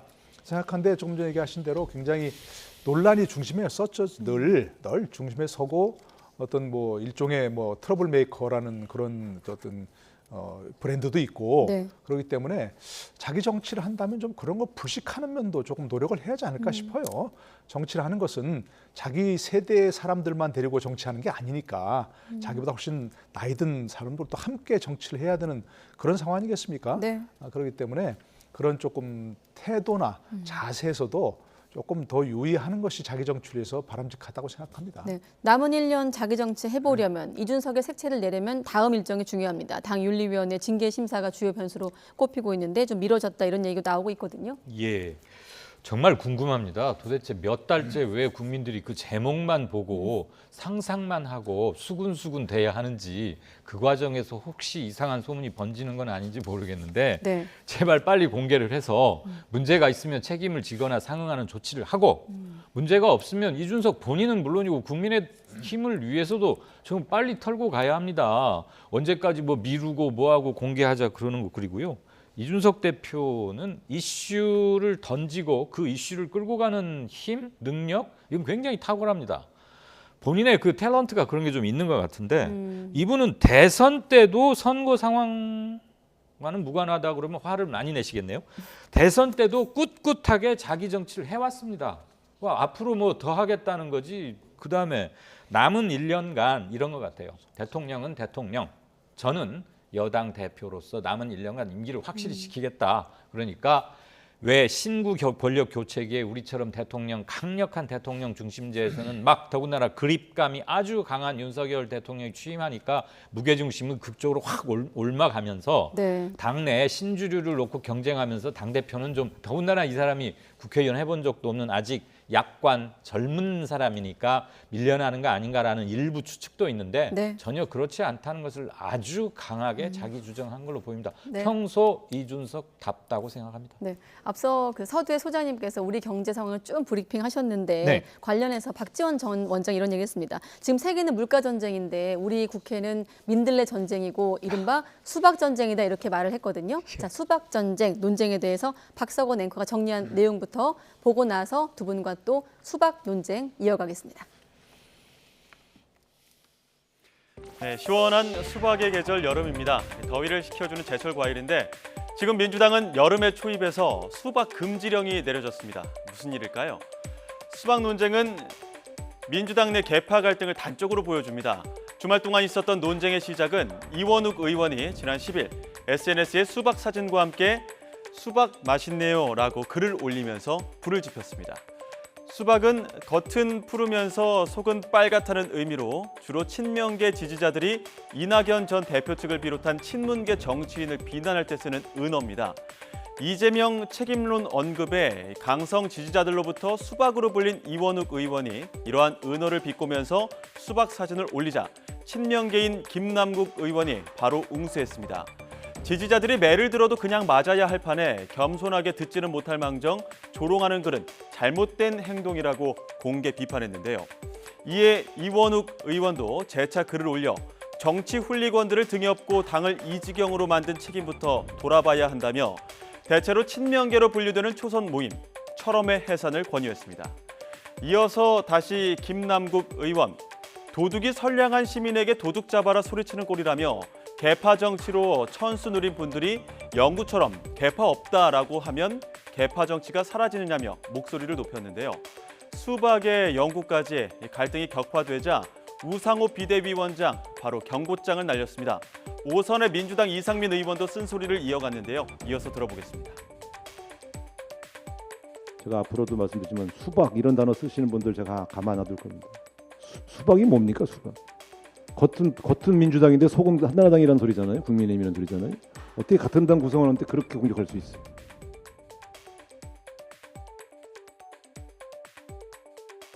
그러니까 좀 뭐 대화 내용이 좀 쪼잔해 보이잖아요. 그 국회의원들의 대화치고는 좀 찌질해 보이고 그런데 지금 뭐 수박 뭐 얼굴 보여주고 저거 뭐 저게 뭐 도둑이 시민에게 뭐 도둑이 하는 것 같다고 하는 것이 좀 제가 듣기에는 좀 그렇습니다. 뭐 이렇게 그게 뭐 성질내고 들을 일도 아닌 것 같고.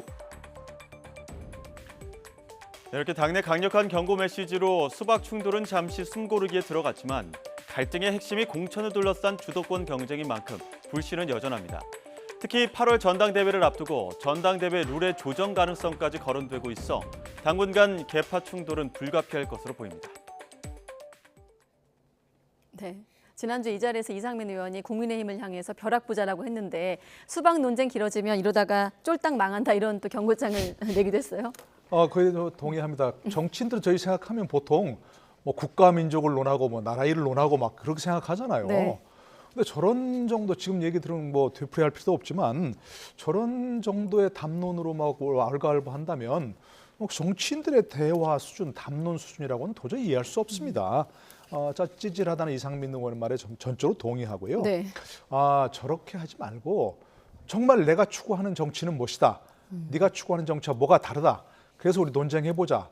이런 쪽으로 좀 얘기해보면 민주당의 본질은 어떠해야 한다 하는 쪽으로 좀 논쟁을 해보면 국민들도 누구의 말이 맞는지 좀 귀를 기울일 텐데 저런 식의 담론을 가지고 왈가왈부하는 것은 결코 본인들에게도 도움이 안 되고 지켜보는 국민들에게도 좀 정말로 짜증스러운 그런 거 아닌가 싶습니다. 네, 앞서 박석원 앵커가 전당대회를 언급했는데 이런 분위기에서 이광재 전 의원이 이재명, 홍영표, 전해철은 불출마해라라는 말까지 얹어졌거든요. 네, 용감하지만 귀담아 들을 소리라고 생각합니다. 앵커께서 그 말씀하실 때는 당신은 어떻게 생각하시오? 길게 말하지 말고 짧게 이런 뜻이잖아요. 그렇죠. 네, 찬성하고요. 네. 그 훌리건이니 수박인 이런 것들 정말로 해악적인 건데 이거 서로를 인정하지 않을 뿐더러 증오해서 저러는 것이거든요. 저러면 가치와 철학을 같이 하는 정당이라고 말하기 힘든 거고요. 축구를 예로 들어볼게요. 제가 몇 년 전에 훌리건이라는 단어를 카누람에서 처음 쓰면서 좀 겁도 나고 했는데 이제는 상용으로 여러 사람들이 써주니까 좋기도 합니다만 네. 훌리건은 경기 지고 나면 경기장 부수고 불태우고 시내에 나가서 행패 부리고 난리 납니다. 그렇게 하면 축구팬 떠나고 자기가 원하는 구단에도 결국은 굉장히 나쁜 효과입니다. 생각이 다르면 토론과 정책과 설득을 통한 표 대결로 하십시오. 포지티브 응원으로 나가야 민주당은 그나마 살 수 있지 않을까 싶습니다. 문자 폭탄을 양념이라고 말했던 것은 대단히 잘못된 인식이자 과오라고 생각합니다. 네, 자 시간이 딱 2분 남았는데 이 얘기까지 좀 해야 될 것 같습니다. 민주당 조응천 의원이 이제 시행령 수정 변경 요청을 골자로 하는 국회법 개정안 발의를 예고했는데 각 당의 입장을 좀 자막으로 시간 관계상 전해주시고 지금 어떻게 이 문제는 흘러갈까요? 대통령도 이제 한마디 했는데. 그렇게 좀 바꾸겠다고 하는 것은 이건 말이 안 되죠. 삼권분립 위반입니다. 국회는 법을 만들고 네. 그 법에서 시행령을 만들도록 그 행정부에 위임을 하고 그리고 그 시행령에 문제가 있다면 사법부에서 판단하게 되는 그게 삼권분립 정신입니다. 네. 근데 만약에 이제 그 법을 만드는데 위임 범위를 벗어나거나 시행령 잘못 만들었다. 그러면 국회에서 할 수 있는 일은 법을 바꾸면 됩니다. 법을 개정하거나 아니면 그 법을 개정해서 아예 위임 범위를 없애버리거나 그래 법을 시행을 자세하게 만들어서 행정부가 그걸 끼어들 여지가 없게 하거나 그래야 되는 것이지 시행령 자체를 이렇게 만들어라 저렇게 만들어라 하는 건 국회에서 관여해서는 안 되는 거죠. 네, 대통령은 위헌 소지가 많다 이렇게 발언하기도 했고요. 시행령이 모법의 근본 취지에 어긋나는 것은 반드시 아주 정확하게 검토가 되어야 할 겁니다. 네. 우리 법이 굉장히 성겨요. 여기 법 전문가 계시지만 그래서 디테일한 것들은 실무자에게 훈령이나 시행령으로 많이 규정하도록 하는데 실제 우리 국민들의 법 효용감이나 집행에서는 시행령에서 걸리는 게 참 많거든요.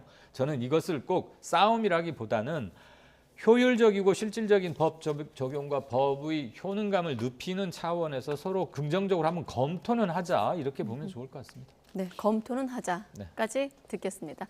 네, 이강윤 소장 또 노동일 경희대 교수 두 분과 함께 전국 진단해봤습니다. 고맙습니다. 고맙습니다.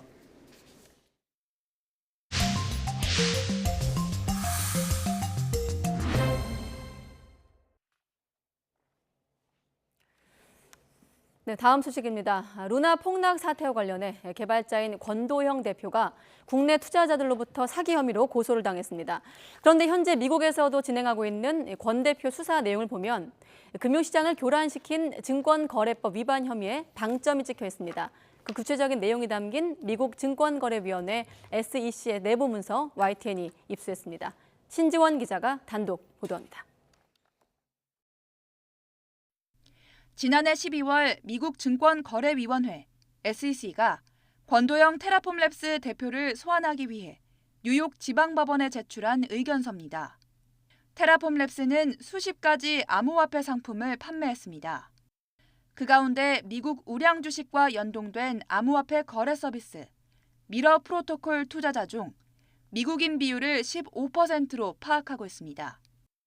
이 같은 사실은 테라폼랩스 직원 이메일을 확보해 알아낸 것으로 나옵니다. SEC 수사가 상당 부분 진척됐다는 얘기입니다. 미러 프로토콜 개발의 주 목적이 미국 진출인 것으로 보고 있는 SEC는 이 서비스가 제도권 금융상품과 다름없다는 점을 특히 문제 삼고 있습니다. 사실상 미국 주식에 투자한 효과를 볼 수 있다고 광고까지 했다며 유튜브 영상을 증거로 제시했습니다. Mirror is our answer for investments. It's actually coming from countries in Southeast Asia where access to U.S. equities is just almost impossible for the masses. 권 대표의 암호화폐 거래 서비스를 금융상품으로 본 SEC의 판단은 현재 국내에서 진행 중인 검찰 수사에도 영향을 줄 것으로 보입니다. 국내 투자자들도 미국이 문제 삼은 미러 프로토콜에 상당수 투자하고 있기 때문에 자본시장법 위반이 될 수 있습니다. 미국에서 지금 문제되고 있는 증권거래법 위반 이런 것들은 그대로 우리나라에서 적용이 될 거라고 보여지고요. 미러 프로토콜 같은 제출한 서류들에 면밀히 검토하면은 권 대표 측은 블록체인 환경에서 자발적으로 이루어지는 암호화폐 거래가 수사 대상이 될 수는 없다며 미 금융당국의 소환 통보에 반발했습니다. 유료 광고 등을 통해 거래를 유도한 적도 없다며 회사의 책임도 부인했는데 미 법원은 최근 권 대표에 대한 조사 필요성을 인정해 소환을 결정했습니다. YTN 신지원입니다. 트럭을 몰다 오토바이를 추돌해 숨지게 하고 아무런 조치 없이 달아난 우즈베키스탄 국적 불법 체류자가 경찰에 붙잡혔습니다. 20대 A 씨는 어제 아침 7시 반쯤 경남 창녕군 이방면 양정마을 삼거리에서 60대가 몰던 오토바이를 뒤에서 들이받고 그대로 달아난 혐의를 받습니다. 차를 버리고 인근 산으로 도주한 이 남성은 사고 8시간 만에 검거됐습니다. 오늘 아침 6시 반쯤 서울 개포동에서 택배 트럭이 통신주를 들이받아 통신주가 옆으로 넘어지는 사고가 발생했습니다. 이 사고로 일시적으로 통신 장애가 생겼지만 인근 기지국과 연결해 곧바로 통신이 재개됐으며 쓰러진 통신주는 사고 4시간쯤 뒤에 교체됐습니다. 오늘 아침 8시 반쯤 경기 포천시 내촌면에서 달리던 LPG 수송 차량 탱크로리에서 불이 났습니다. 이 사고로 다친 사람은 없었지만 탱크롤이 안에 있던 가스 730kg이 계속 타올라 화재 진압에 어려움을 겪었고 불은 2시간 40분 만에 꺼졌습니다. 전국 장애인 차별철폐연대가 장애인 권리보장 예산을 반영하라며 52일 만에 출근길 지하철 탑승 시위를 다시 시작했습니다. 전 장현은 오늘 아침 7시 반쯤 서울 지하철 4호선 해화역에서 삼각지역까지 지하철을 타고 이동하며 기획재정부를 대상으로 내년도 장애인 예산 편성과 관련된 실무 면담을 촉구했습니다. 그 과정에서 4호선 상하행선이 모두 1시간 넘게 지연돼 출근하던 일부 시민들이 항의했습니다. 태어난 지 2달 된 강아지를 한 남성이 주둥이째로 들어올리는 모습이 포착돼 관계 기관이 현장 조사에 나섰습니다. 동물구조단체 위액트가 포착한 영상에는 전북 정읍의 한 주택에서 한 남성이 강아지의 주둥이를 잡아올리고 강아지가 비명을 지르다 몸부림치는 모습이 담겼습니다. 강아지는 다행히 생명에는 지장이 없는 것으로 전해졌는데 위액트는 정읍시청 축산과와 동행해 해당 남성으로부터 강아지 3마리의 소유권을 넘겨받고 경위를 조사하고 있습니다.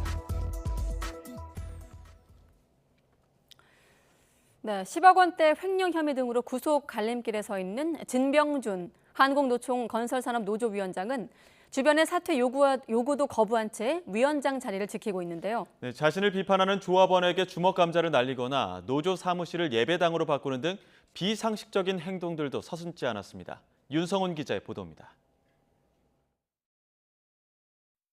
지난 2일 경기 안양시 비산동 공사 현장. 건설산업노조의 행사가 시작할 무렵 진병준 위원장을 향한 욕설이 들려옵니다. 이기영 부위원장님! 진 위원장의 조합비 횡령 의혹이 불거지자 조합원이 반발하고 나선 건데 진 위원장은 이른바 주먹 감자를 날리며 대응합니다. 진 위원장이 예배당으로 보이는 곳에서 찬송가를 부릅니다. 주가 죄를 살피며 위대한 약속, 성령 충전소라고 적힌 현수막이 붙어 있고 음향 장비의 설교 단상까지 전형적인 예배당의 모습입니다. 그러나 조합원들은 진 위원장이 한국노총 본부에 있는 노조 사무실을 예배당으로 사유화했다고 비판합니다. 보시는 것처럼 이곳은 교육청 노동조합 연맹에서 사용하던 사무실입니다. 진병준 위원장은 이곳을 예배당으로 바꿔 사용하고 있습니다. 진 위원장이 10억 원대 조합비 횡령 혐의 등으로 구속될 위기에 처해서도 비상식적인 행동을 이어가자 조합원들의 반발도 커지고 있습니다.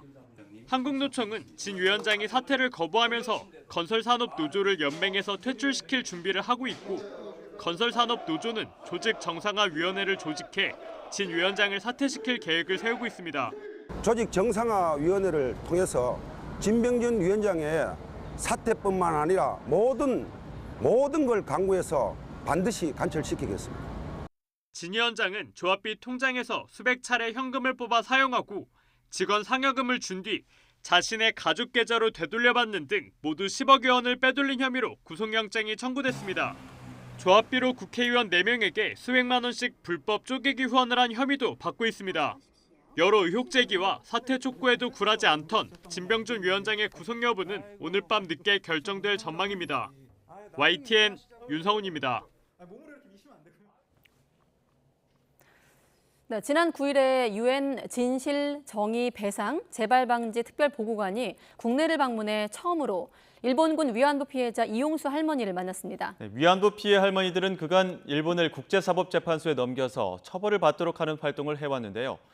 하지만 재판을 하려면 한일 양국의 동의가 필요합니다. 정부에 호소하는 이 할머니 발언 직접 들어보시죠. 국제사법재판소로 가죠 그랬는데도 일본이 묵묵부답입니다.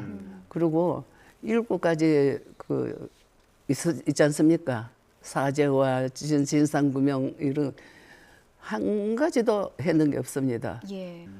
그런데 저희들 할머니 연세가 많습니다.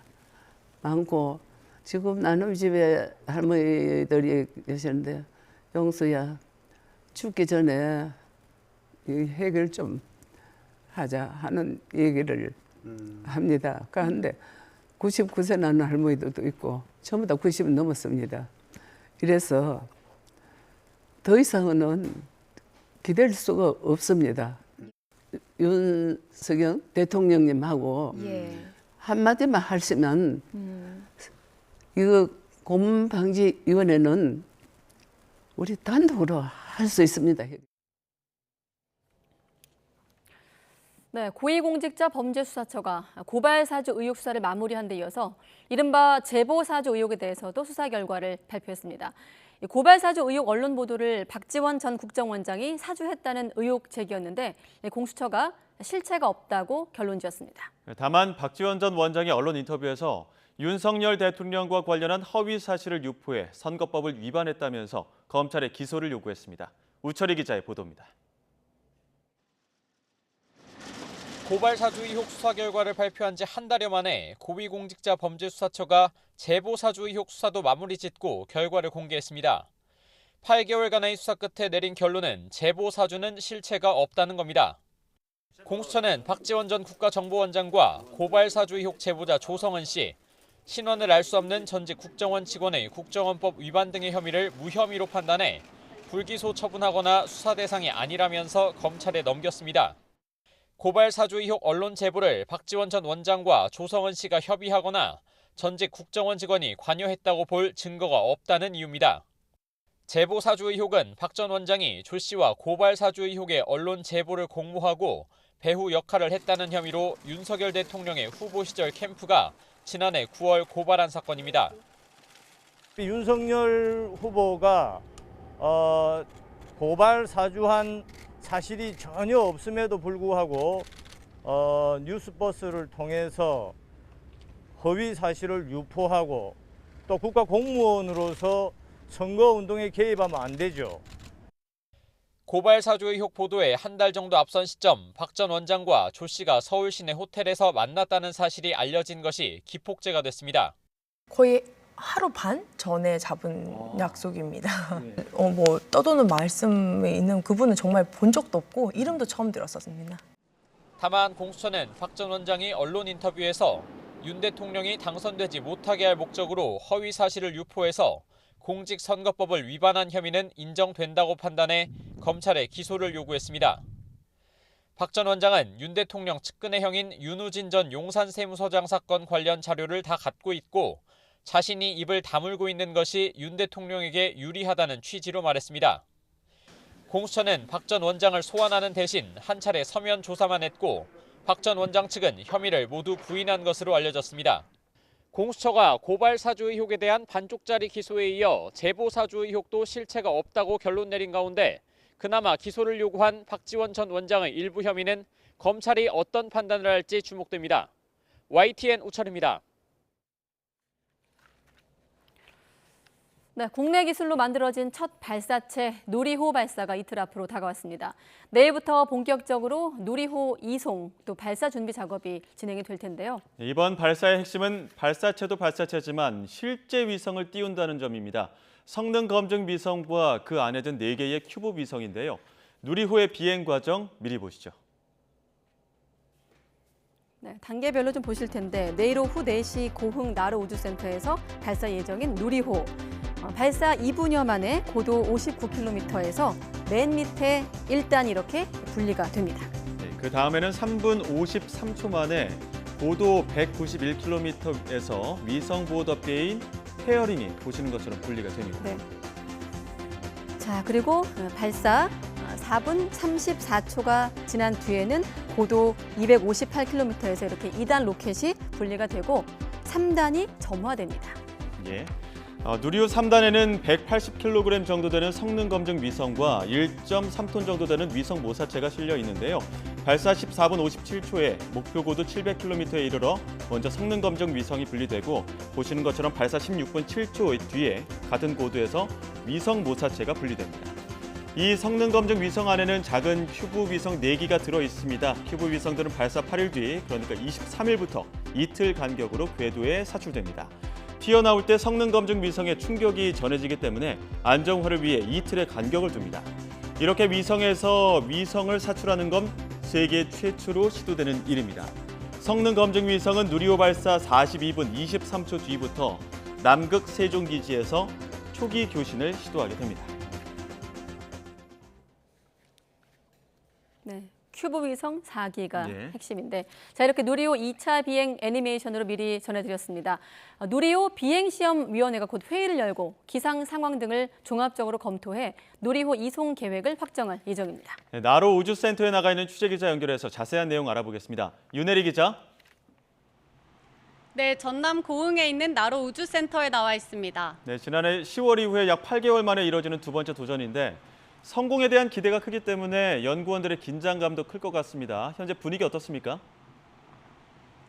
네, 발사 이틀을 앞둔 이곳 나로 우주센터 외부 분위기는 평소와 같습니다. 하지만 출입이 통제된 우주센터 내부는 분위기가 사뭇 다른데요.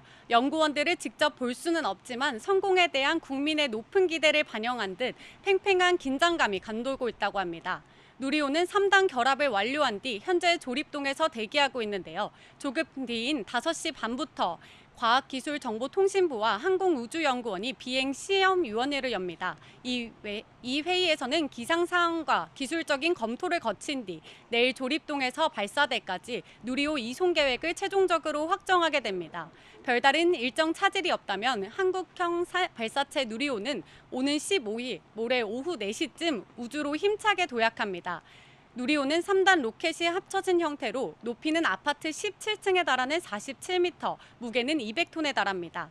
누리호에 실린 1.5톤급 위성을 대기권 600에서 800km 사이 궤도에 올려두는 것이 이번 임무의 목표입니다. 만약 발사에 성공한다면 미국과 러시아, 중국 등에 이어 독자적으로 1톤 이상의 실용 위성을 우주로 쏘아 올릴 수 있는 7번째 국가가 됩니다. 지난 1차 발사 때와 달리 이번에는 실제로 작동하는 성능 검증 위성과 4개의 큐브 위성이 함께 탑재됩니다. 큐브 위성은 일종의 꼬마 위성으로 성능 검증 위성이 정상적으로 궤도에 진입하면 일주일 뒤부터 차례로 떨어져 나와 지구 대기나 미세먼지 관측 등 각각의 임무를 수행합니다. 또 이번에는 1차 발사 때 실패 원인이었던 3단 엔진 조기 연소 문제를 보완하기 위해 헬륨 탱크 하부 고정 장치를 강화하고 맨홀 덮개 두께도 9kg까지 무게를 늘렸습니다. 네, 앞서 애니메이션 설명할 때 누리호 발사 예정 날짜를 내일 오후라고 했는데 모레 오후 4시로 정정을 하고, 자, 이렇게 모레 오후 4시 누리호 발사가 예정대로 진행되기까지 고려해야 할 변수가 있다면 어떤 것들이 있을까요? 네, 현재까지 누리호 발사에 필요한 기술적인 준비는 차질 없이 진행되고 있는데요. 가장 큰 변수는 날씨입니다. 현재 제가 있는 이곳 나로 우주센터는 오후부터 구름이 많이 끼기 시작하면서 간간히 빗방울도 떨어지고 있습니다. 누리호 발사 전날인 내일 비가 많이 온다면 발사 일정에도 차질이 생길 수 있습니다. 누리호는 내일 아침 7시쯤 조립동에서 1.8km 떨어진 발사대까지 무진동 차량의 수평으로 실려서 옮겨지는데요.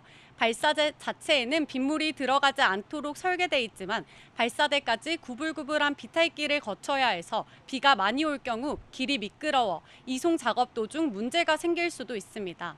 내일 비 예보가 있지만 예상 강수량이 5mm 이내로 적어 이송 작업에 큰 문제는 없을 것으로 연구진들은 보고 있습니다. 발사 당일 날씨도 관건인데요. 평균 풍속이 초속 15m, 순간 최대 풍속이 초속 21m 이하여야 하고 고층풍이 안정적인 수준을 유지해야 하며 주변에 떨어지는 낙뢰도 없어야 합니다. 확률은 낮지만 우주물체와 충돌할 가능성과 태양 흑점 폭발 등 우주 환경도 고려해야 할 요소입니다. 누리호의 두 번째 도전을 앞두고 자력 우주개발 시대가 열리길 기원하는 모두의 염원이 이뤄질지 관심이 쏠립니다. 지금까지 전남 고흥 나로 우주센터에서 YTN 윤혜리입니다. 윤석열 대통령의 부인 김건희 여사가 고 노무현 전 대통령의 부인 권양숙 여사를 예방했습니다.